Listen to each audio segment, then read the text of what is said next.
Magsasama-sama ang mga pinakamahusay na para-triathlete sa buong Asya sa NTT Para-Triathlon Asian Championships 2024 na gaganapin ngayong June 2 sa Subic Bay, Zambales. Yan ang ulat ni Daryl Oclares. Matapos ang 6 na taon, magbabalik sa Subic Bay, Zambales ang Para-Triathlon Asian Championships 2024 na arangkada sa darating na linggo.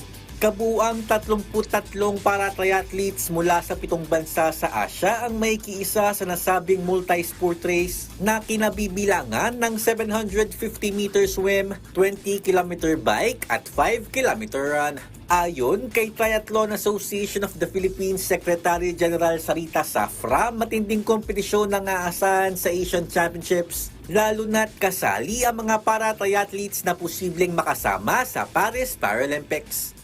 Aside from being the only Asian Championship para-triathlon race this year, our para-triathletes will earn ranking points to qualify them for the Paris Paralympics. Para naman sa Pilipinas, inilahad din ni Safra ang ilan sa mga batikang para-triathletes ng bansa na lalahok sa Asian Championships. Siyempre, nandyan yung mga pambato natin, yung Nelmida Twins. They are visually impaired para-triathletes.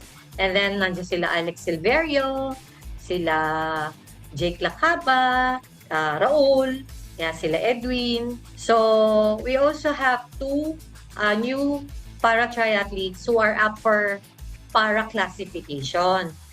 Ilang araw naman bago magsimula ang karera, nagpapatuloy ang inspection sa race course sa pangunguna ng technical delegate mula sa World Triathlon na si Maria Boden upang masigurong ligtas ang mga dadaanan ng mga para-triathlete.